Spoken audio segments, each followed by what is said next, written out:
Hi, I'm Tony Tedesco, and welcome to my kitchen. And today is game day, so today we have to make an appetizer for the gang. And I wanted something different, and thank goodness that Philadelphia came up with a cooking cream, because this makes the best fondue ever. And you think fondue for the gang? Oh, listen, with your dippers that you're going to have, they're going to love it. So we're going to add our fondue, our cheese first. Now I'm using my fondue pot and I'm putting it on the cheese setting, and I'm adding the original cheese.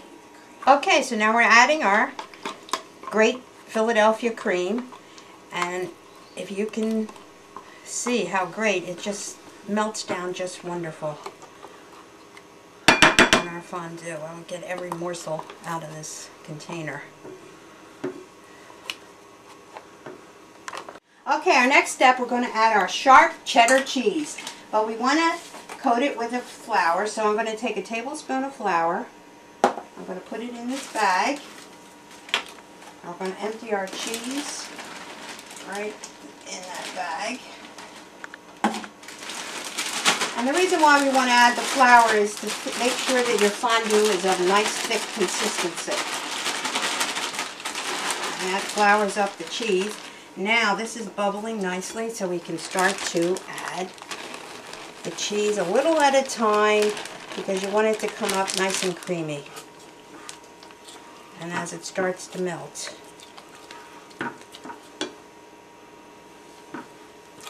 Now if you're using it on the stove, well, you have to put it between medium and low, because you don't want this to get too overdone.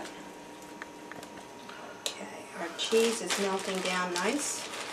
So we'll add it all in there and continue stirring till you have a nice creamy mixture. Okay, it's going to take a few seconds here to get this melted nicely. Okay, it's nice and creamy, as you can see. Now we're going to add our red pepper and a tablespoon of Worcestershire.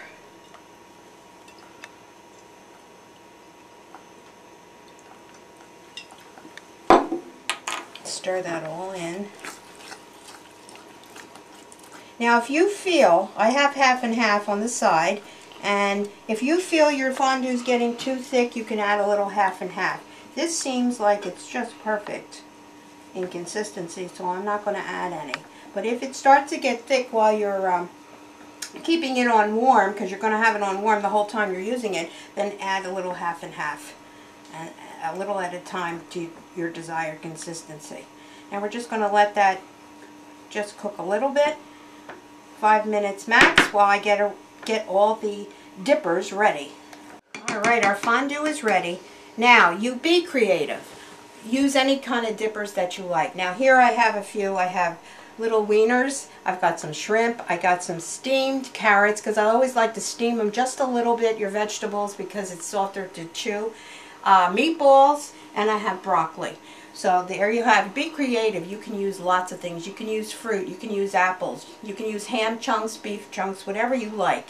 So I'm going to try it, and I'm going to use some bread first. That's the old standard. Oh, napkin. Okay. Oh my God, that's good. Very, very good. Very tasty. And you wouldn't have it as creamy and as good if you weren't using the Philadelphia cooking cream. It really gives it the texture that you need. The other cheeses just add extra flavor. So it's really good. I'm so glad Philadelphia came up with these. It makes cooking so much easier.